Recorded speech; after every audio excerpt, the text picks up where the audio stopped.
Judge Prescott thought he could silence J.D. Vance with a fine. He never expected him to dismantle his entire argument in front of everyone. The courthouse in Tampa, Florida, had seen its fair share of legal battles, but on this particular morning, no one could have predicted the storm that was about to unfold. J.D. Vance, sharp as ever, stepped through the heavy wooden doors, briefcase in one hand, the other adjusting the lapel of his blazer. He was here for what should have been a routine hearing, one he could argue in his sleep. As he made his way to the defendant's table, he felt the judge's eyes on him before he even spoke. Judge Alan Prescott, a man known for his no-nonsense demeanor, was staring not at J.D.'s face but at something just below his collarbone, a simple gold cross. The air in the courtroom shifted, a quiet stillness. Then, in a tone as sharp as a gavel strike, Prescott cleared his throat and leaned forward. "Mr. Vance, I must remind you that religious symbols have no place in my courtroom. You're wearing a cross. That violates the neutrality of the space. You'll need to remove it or face a fine." A murmur rippled through the few spectators in attendance. The bailiff shifted uncomfortably. The clerk darted a glance at the judge, then back at J.D. This wasn't the first time a judge had tried to assert control over his courtroom in an unusual way, but it was the first time anyone had thought to fine a lawyer over a necklace. J.D. didn't move. "I'm sorry, Your Honor, but my cross is no different than a wedding ring or a locket with a family photo inside." Judge Prescott's face remained unreadable. "That's not how I see it," he sighed, as if already growing tired of the discussion. "Either remove it, or I'll have to issue a fine for disregarding courtroom neutrality." For the first time in his career, J.D. Vance found himself fined, not for misconduct, not for a procedural violation, but for wearing a piece of jewelry. The fine wasn't the issue, it was what it represented. He didn't take off the cross. Instead, he folded his hands over his briefcase, his expression cool. He wasn't about to let this go. "Your Honor, before we continue, I'd like to address this issue formally." Judge Prescott raised a brow.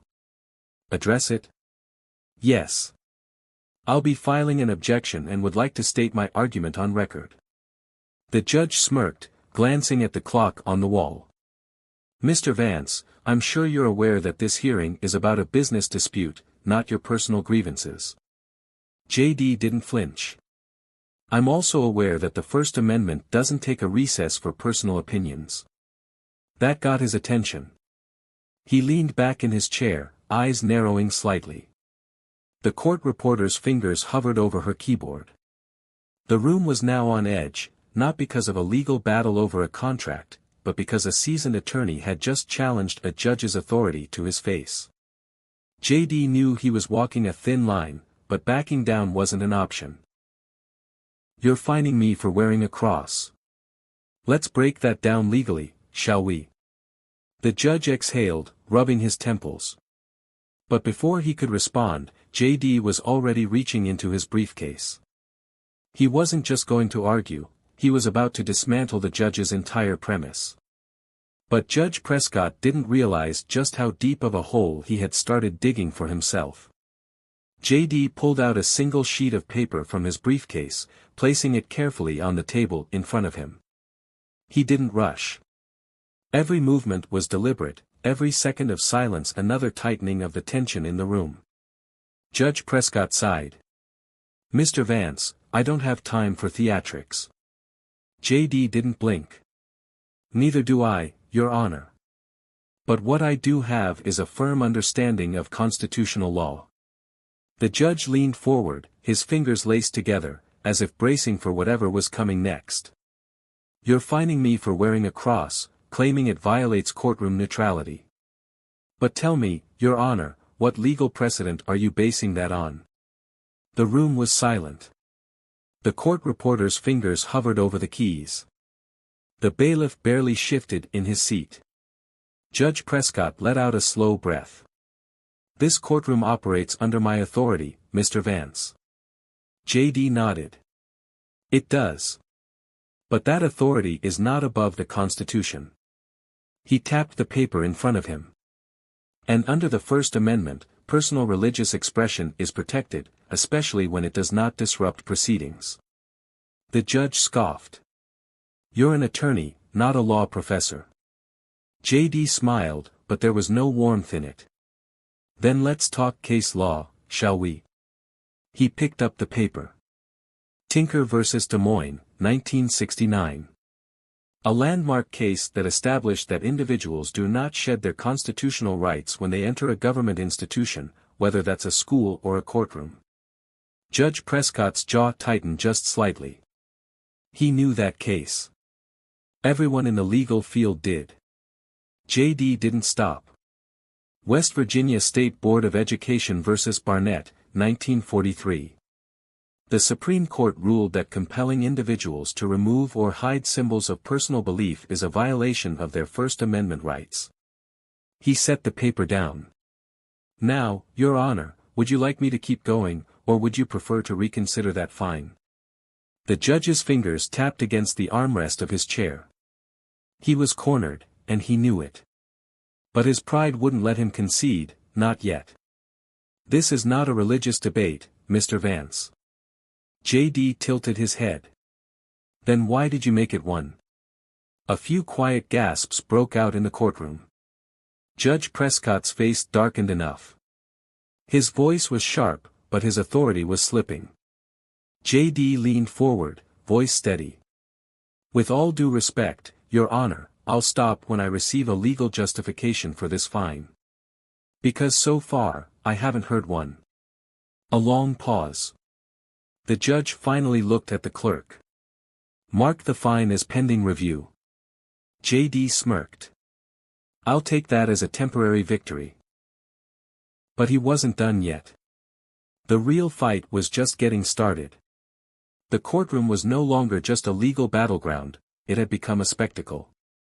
The spectators sat on edge, watching the unfolding drama between J.D. Vance and Judge Prescott.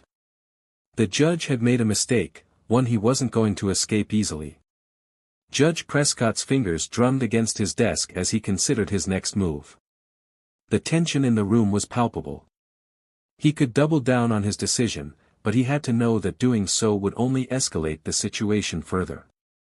The legal precedent was not in his favor, and J.D. had made sure everyone in that courtroom knew it. J.D. sat calmly, waiting for the judge's response. He had played this game before. He knew when someone was cornered, and Prescott was running out of ways to justify his stance. The courtroom was silent except for the faint tapping of the court reporter's keyboard, capturing every word for the record. Finally, Judge Prescott cleared his throat. Mr. Vance, you may keep your cross on. However, I strongly advise against bringing personal expressions into my courtroom in the future.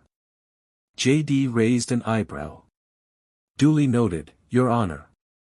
But just so we're clear, my right to wear this cross is protected under the First Amendment, and I expect that right to be respected moving forward. The judge gave a curt nod, but the damage was done. The murmurs among the audience made it clear that this moment would not be forgotten anytime soon. As J.D. gathered his papers, his opposing counsel, who had been silent throughout the ordeal, leaned in slightly. That was something else, Vance. Didn't think you'd go toe-to-toe with a judge like that. J.D. smiled wryly. If I didn't stand my ground today, what's to stop them from trying something worse tomorrow? With that, he snapped his briefcase shut and exited the courtroom. But as he stepped into the hallway, he was met with a wave of reporters. The moment had already started to spread, and now the public wanted answers. A reporter shoved a microphone in front of him. Mr. Vance, do you believe this was a violation of your religious rights? J.D. glanced at the cameras, knowing that whatever he said next would set the tone for how this story would unfold. I believe that no one, judge or otherwise, should have the authority to dictate what personal expressions are acceptable in a court of law. Today was about more than just a cross. It was about standing up for constitutional rights, and I'll always do that. The reporters continued firing off questions, but J.D. didn't stop to answer any more. He had made his point where it mattered most, in that courtroom. Now, he had to prepare for the next battle. Because something told him that Judge Prescott wasn't going to let this go so easily. The courtroom battle may have ended, but the real fight was only beginning.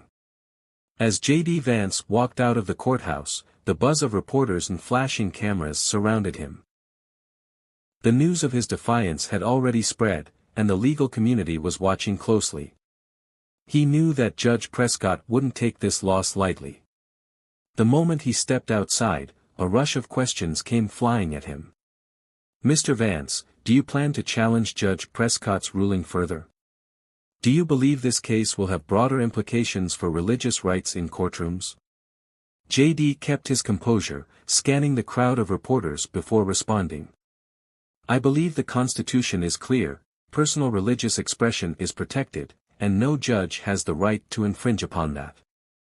This case isn't just about me, it's about ensuring that every citizen's rights are upheld." His words carried weight, and he knew that the more attention this case received, the harder it would be for Prescott to retaliate in the shadows. Inside the courthouse, Judge Prescott sat in his chambers, fuming. He had not expected J.D. to put up such a strong fight, and now he was under a microscope.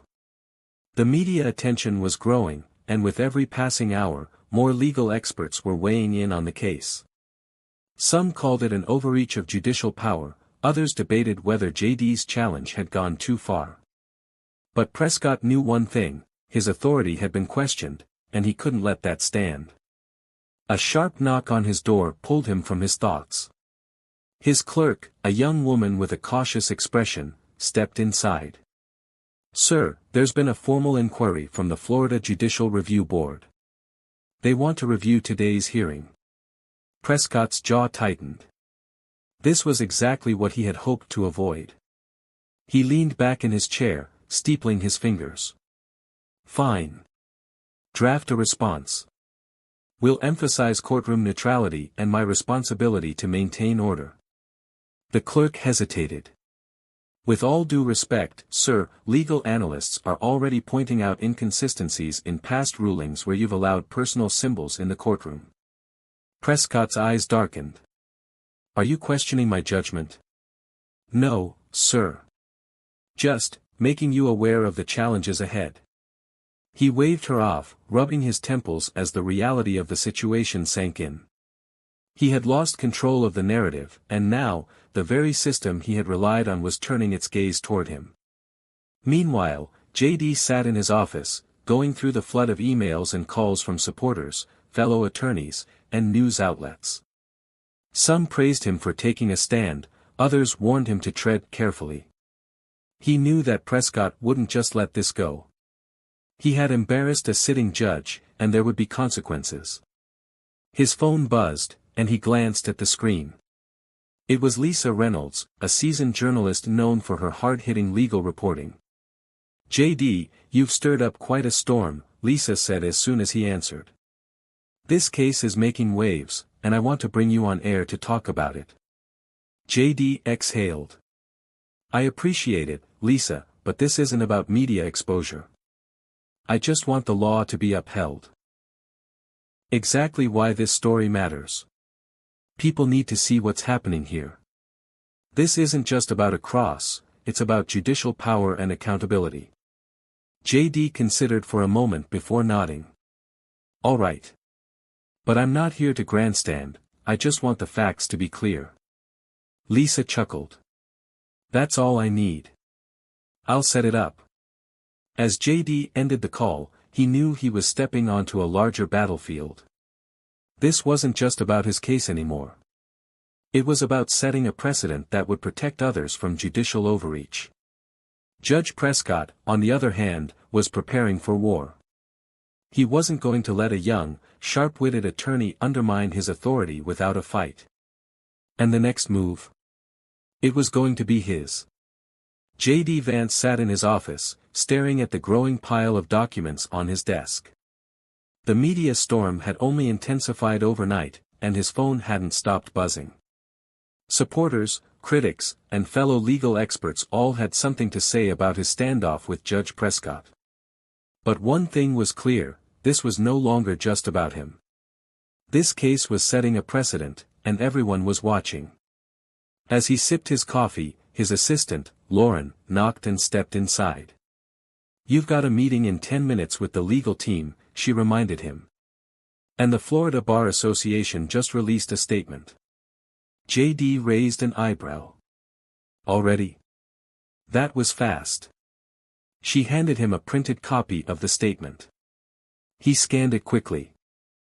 "The Florida Bar Association affirms the importance of judicial neutrality and legal decorum.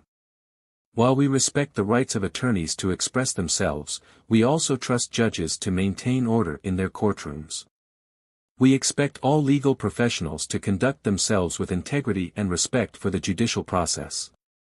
JD let out a slow exhale. "They're walking a fine line," he muttered. "Trying to stay neutral while subtly siding with Prescott." Lauren nodded. "They don't want to take a stand unless they have to. But the pressure is mounting. Legal scholars are already dissecting this case. Some say Prescott's ruling was unconstitutional. Others argue that courtroom neutrality should be prioritized. It's turning into a national debate." JD set the paper down and leaned back in his chair. "Then we keep pushing. If Prescott thinks he can use his position to intimidate me, he's in for a surprise." Before Lauren could respond, his phone rang again. This time, it was an unknown number. He hesitated before answering.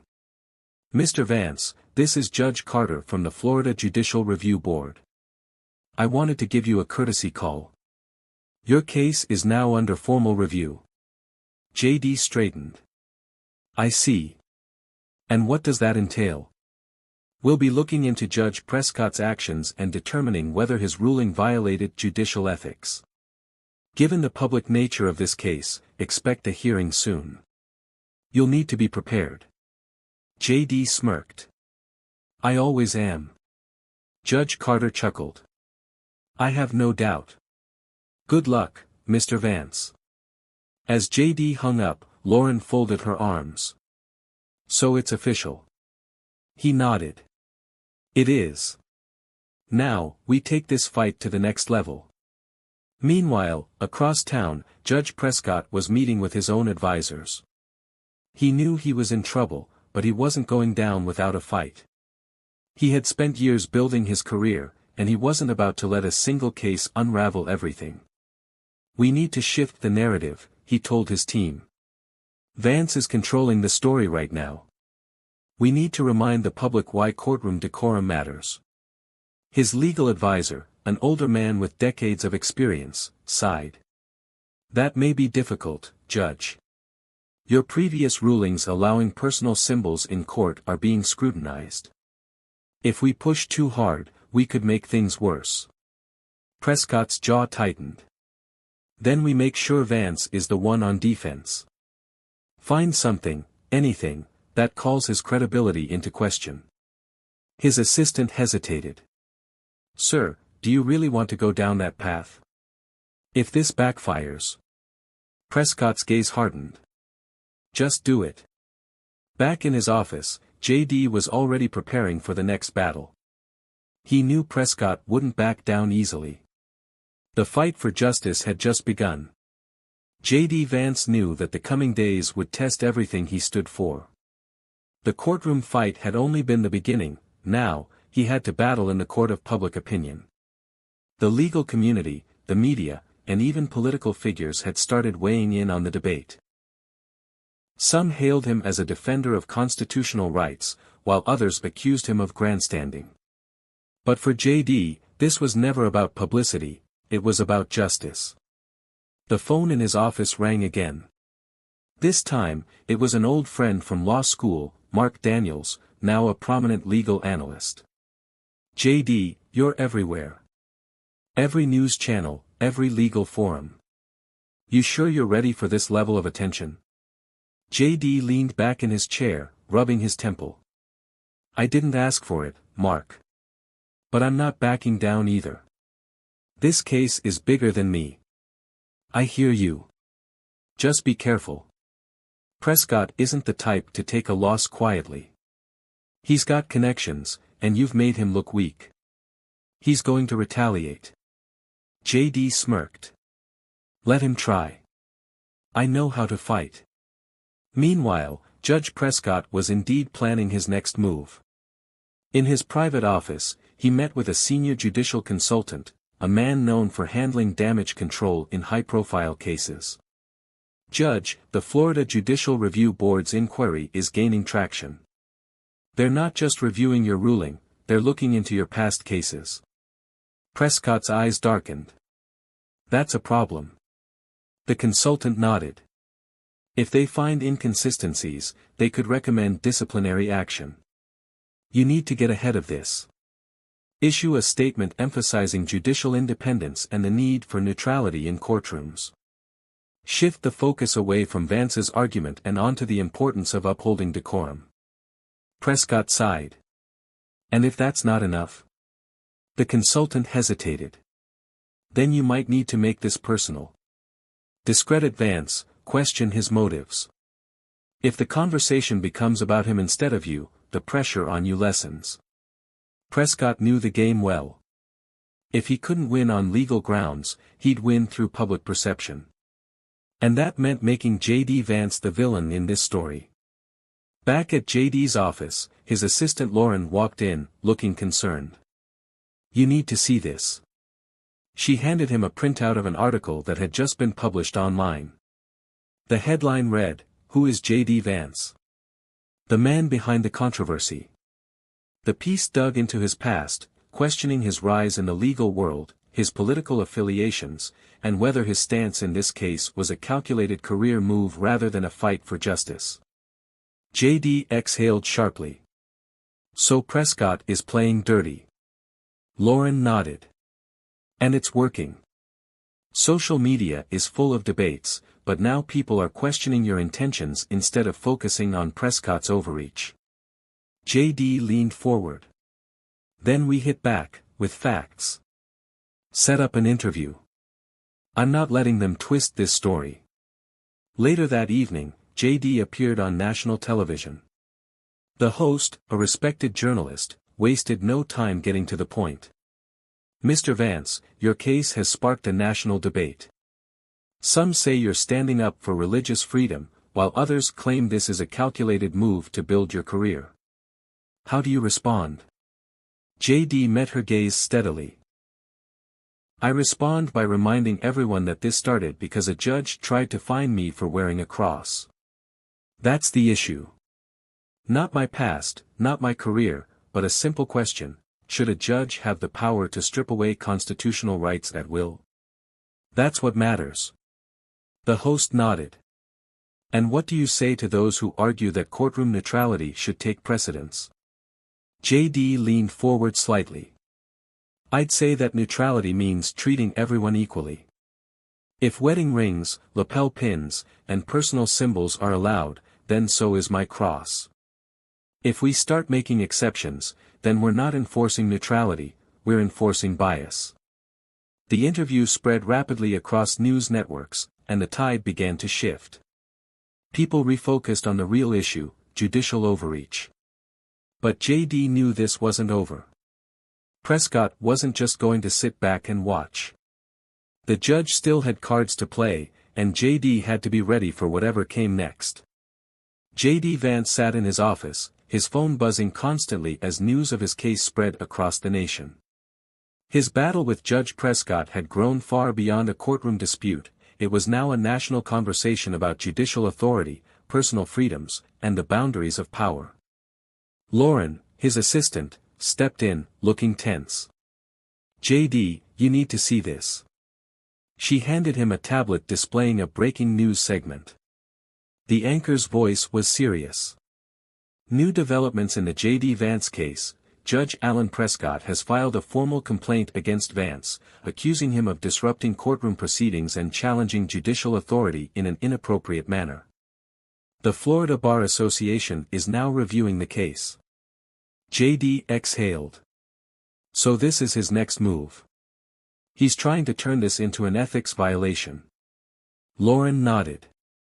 And it's working. Some legal experts are questioning whether you overstepped. If the Bar Association sides with Prescott, this could hurt your career. JD clenched his jaw. Then we don't let that happen. Set up a meeting with our legal team. I want a full strategy prepared. If Prescott wants a fight, he's going to get one. Meanwhile, in his private chambers, Judge Prescott sat with his advisors. His consultant looked pleased. The complaint is gaining traction. Vance may have the media on his side, but legal institutions respect the system. If we frame this right, we can make him look reckless. Prescott nodded. Good. We need to remind people that courtroom decorum isn't optional. Back at JD's office, the legal team gathered. Mark Daniels, his longtime friend and legal expert, spoke first. JD, we have two options. We can play defense, show that your actions were justified and hope the Bar Association sees reason. Or we go on offense and expose Prescott's selective enforcement of the rules. JD didn't hesitate. We go on offense. If they want to investigate me, then let's make sure they investigate him too. The legal battle was no longer just about a cross. It had become a war over power, integrity, and the rule of law. And JD Vance was ready for whatever came next. The stakes had never been higher. JD Vance knew that if the Florida Bar Association ruled against him, his career could take a serious hit. But he also knew something else. Judge Prescott was feeling the pressure just as much as he was. The courtroom battle had turned into a political and legal war, and now, every move mattered. Lauren burst into his office with a fresh stack of reports. JD, the legal community is split. Some see you as a hero standing up for constitutional rights. Others think you're challenging judicial authority in a way that could set a dangerous precedent. JD leaned back in his chair. And what about the Bar Association? What's their stance? They're staying neutral, for now. But Prescott's allies are pushing hard behind the scenes to make sure you're reprimanded. They want to make an example out of you. JD smirked. Then let's give them something to think about. That evening, he appeared on a major news network for a live interview. The host wasted no time.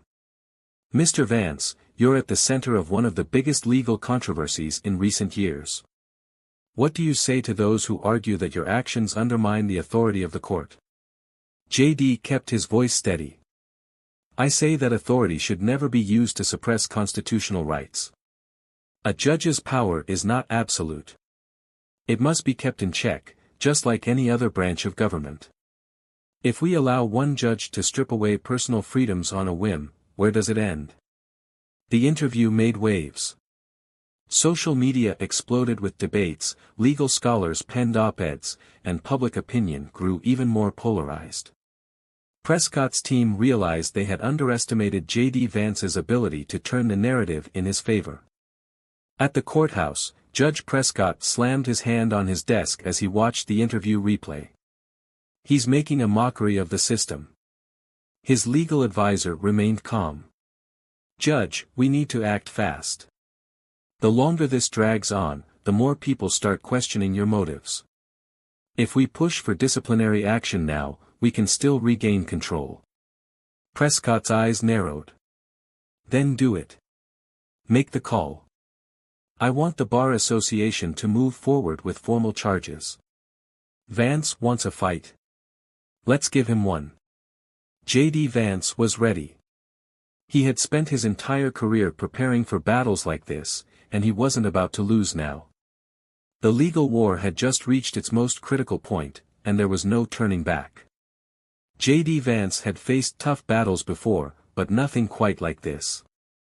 The formal charges from the Florida Bar Association had sent shockwaves through the legal community. The case was no longer about just a single courtroom dispute, it had transformed into a defining moment in legal history. Lauren rushed into his office, urgency written all over her face. JD, it's happening. The Florida Bar just announced they're opening a full inquiry into your conduct. JD remained calm, though his mind raced through the possible outcomes. How soon? They haven't set a date yet, but you can bet Prescott is pulling every string he has to make sure this sticks. JD exhaled slowly. Then we prepare. If they want a fight, we give them one. Meanwhile, across town, Judge Prescott sat in his office, watching the legal panel discuss his case on national television. One analyst shook his head. This could set a dangerous precedent. If judges can penalize attorneys based on their personal beliefs, we're looking at a serious overreach of power. Prescott's legal advisor turned to him. The tide is shifting. You need to counter this narrative, fast. Prescott rubbed his temple. What do you suggest? We push the decorum argument harder. Make this about professionalism, not religious rights. Shift the focus away from Vance's claims and onto the idea that he disrupted courtroom order. Prescott nodded. Do it. And make sure the right people are talking about it. Back in JD's office, his phone buzzed. It was Mark Daniels. JD, you need to see this. Prescott's team is working overtime to paint you as a reckless attorney who disrespects the judicial process. JD chuckled. Let them try. The truth is on our side. And the public is already seeing through their tactics. Mark sighed. That may be true, but don't underestimate how far Prescott is willing to go. He knows if he loses this, his career is over. JD nodded. Then we make sure he loses. As the legal battle intensified, one thing became clear: this wasn't just about JD Vance anymore. This was about every attorney who had ever been bullied by a judge abusing their power. And JD wasn't about to let them down. JD Vance had expected Prescott to fight back, but the intensity of the attack was even greater than he had anticipated. News outlets were now flooded with debates over judicial authority, courtroom decorum, and personal rights. Some were calling for JD's disbarment, while others hailed him as a hero for standing up against an overreaching judge. Lauren walked into his office, phone in hand. JD, you just got a summons. The Florida Bar Association is moving forward with a disciplinary hearing. It's happening next week. JD nodded, already prepared for this. Prescott isn't wasting any time. He wants me out of the game before this story grows any bigger. Lauren hesitated. Are you sure this is a fight you want to keep pushing? They could suspend your license. You could lose everything. JD smiled. Lauren, if I back down now, then they've already won. If they can do this to me, they can do it to any attorney who dares to challenge authority. That's not happening. Across town, Judge Prescott was in a closed-door meeting with his team. His legal advisor set down a folder. We have one shot at this. The hearing needs to paint Vance as a disruptor, someone who doesn't respect the authority of the court. If we can convince the panel that he deliberately undermined courtroom decorum, we can justify disciplinary action. Prescott nodded. And the media? Already working on it. Op-eds, interviews, legal analysts, it's all being framed in our favor. Back in JD's office, his legal team was assembling their defense.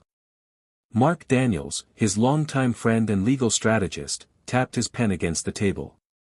JD, we have enough to prove that Prescott has been inconsistent in his enforcement of courtroom decorum. But this hearing won't just be about legal precedent, it's going to be about perception. JD exhaled. Then we make sure we control the narrative. I want every past ruling of Prescott's where he allowed personal expression in his courtroom documented and ready to present.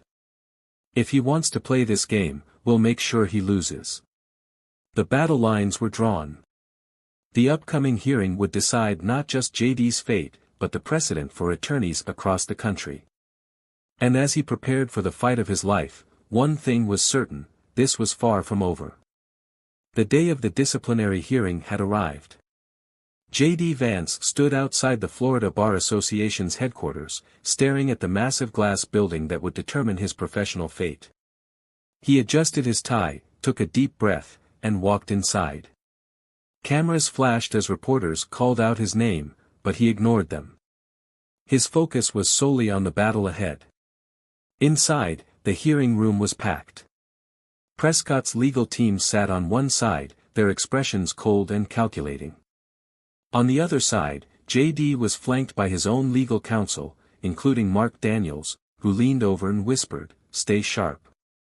Prescott is going to push the courtroom decorum argument hard." J.D. nodded. "I'm ready." The lead panelist, an older woman with a commanding presence, cleared her throat. "This hearing will determine whether Mr. Vance engaged in conduct unbecoming of an officer of the court. We will hear arguments from both sides before reaching a decision. Mr. Prescott, you may present your case." Prescott stood, his voice measured. "This case is not about religious expression. It is about respect for the judicial process. Mr. Vance deliberately disrupted my courtroom, challenged my authority, and created a spectacle. This behavior is unacceptable." J.D. kept his expression neutral as Prescott continued, "A courtroom must maintain order. If we allow every attorney to bring their personal beliefs into the proceedings, we risk chaos. Mr. Vance's actions set a dangerous precedent." Mark leaned toward J.D., "Now we hit back." J.D. stood as the panel turned to him. "With all due respect, this hearing is not about courtroom order. It is about selective enforcement of rules. Judge Prescott has allowed personal symbols in his courtroom before, wedding rings, lapel pins, even awareness ribbons. Yet when I wore a cross, suddenly, it became an issue." A murmur rippled through the room as J.D. continued, "The First Amendment does not disappear when you enter a courtroom. If a judge can arbitrarily decide what personal symbols are acceptable, then where do we draw the line? This is not about decorum. This is about an abuse of power." Prescott clenched his jaw, but the panelists were clearly considering J.D.'s argument. The lead panelist spoke. "Judge Prescott, do you deny allowing other personal symbols in your courtroom?" Prescott hesitated. "Those were different situations." J.D. pressed forward. "How? How is a cross different from a wedding ring? From a pink ribbon? The truth is, it isn't. The only difference is that you personally disapproved of mine. And that, Your Honors, is judicial overreach." The panel exchanged glances, taking notes. Prescott's team shifted uncomfortably. J.D. knew he had made an impact. The hearing adjourned for deliberation. As J.D. stepped outside, the reporters swarmed again. "Mr. Vance, do you believe the ruling will be in your favor?" J.D. met the cameras head-on. "I believe in the Constitution. And I believe that no judge should have the power to strip away someone's rights based on personal bias." The verdict would come soon, but J.D. knew one thing: no matter the outcome, he had already won in the eyes of the public. The battle for justice was far from over. The courtroom was silent as the panel reconvened. The lead panelist adjusted her glasses and cleared her throat. "After careful review of the arguments presented, we have reached a decision regarding the complaint against Mr. Vance." J.D. sat still, his expression unreadable. He could feel the tension in the room, the weight of the moment pressing down on everyone inside. Across from him, Judge Prescott kept his gaze locked forward, but his clenched fists gave away his nerves. The panelist continued, "We find that Mr. Vance did not violate any legal code of conduct, nor did he engage in behavior unbecoming of an officer of the court. Furthermore, we find Judge Prescott's enforcement of courtroom neutrality to be inconsistent, leading to concerns about selective application of judicial authority." A hushed murmur spread through the room. Prescott's face darkened. "As such," the panelist continued, "this board formally dismisses the complaint against Mr. Vance. However, we also recommend a formal review of Judge Prescott's rulings to determine if any pattern of judicial overreach exists." J.D. let out a slow breath. He had won. But this wasn't just about him anymore, Prescott was now under investigation. Prescott stood abruptly. "This is absurd. You're setting a dangerous precedent." The lead panelist cut him off. "Judge Prescott, this hearing is adjourned. Any further objections can be made through the proper legal channels." JD stood, shaking hands with his team as reporters rushed forward, cameras flashing. "Mr. Vance. How do you feel about the ruling?" JD faced the cameras. "This decision reaffirms what I've said from the beginning. No judge has the right to selectively enforce the law based on personal biases. This isn't just my victory, it's a victory for every attorney, every citizen, and every person who believes in fairness and justice." Across the city, news outlets were already reporting on the verdict. Legal analysts weighed in, debating what this meant for future cases. On social media, the reaction was explosive. Some celebrated, others fumed. But one thing was clear, this case had set a precedent. Later that night, JD sat in his office, staring out at the city skyline. Lauren walked in, a smile on her face. "You did it. You actually did it." JD smiled. "We did it. This fight wasn't just about me, it was about making sure no one else has to face this again." Lauren nodded. "So, what's next?" JD exhaled. "For now.